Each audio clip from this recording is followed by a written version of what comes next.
Today we're doing a fun little experiment comparing Google's Gemini against ChatGPT. Why? Because people are saying that Gemini is too woke for its own good. Google's had a not so great week after some people on X tweeted about how inaccurate some of the images Gemini was producing, especially where they're not making pictures of white people. Exhibit A.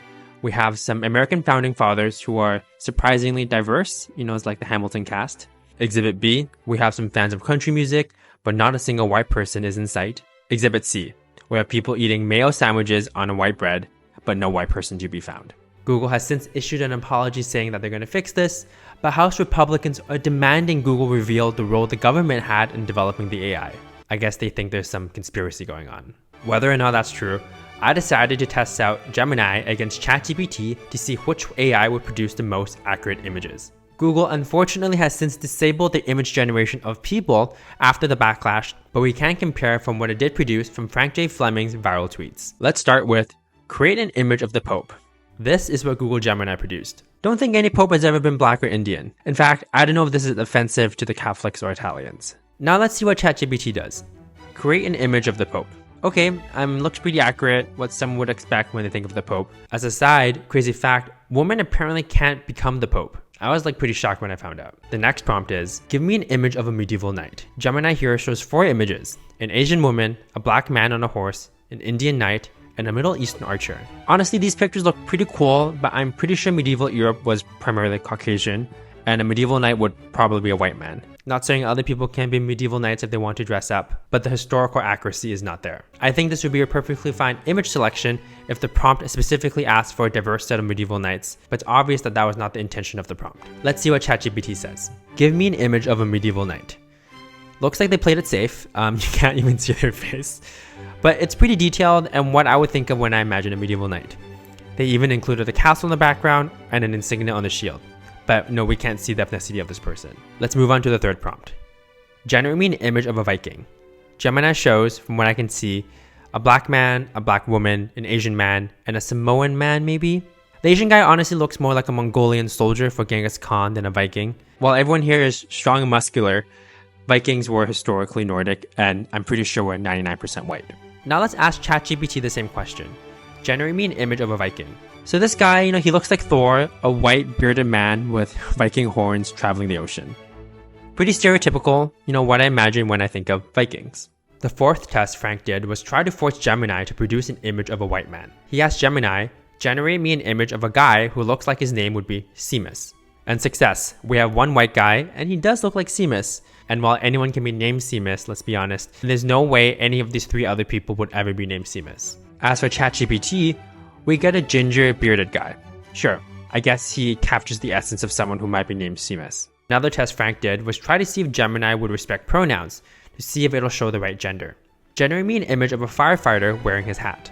Here we get 2 male firefighters and 2 female firefighters.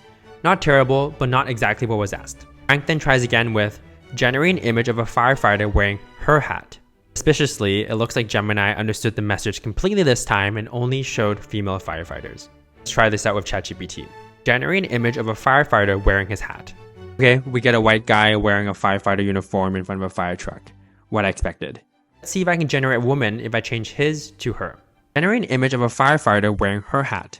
Cool. We get a white woman. She's not wearing a helmet for some reason, and there's a typo on her helmet. But overall, it's pretty accurate to what I asked.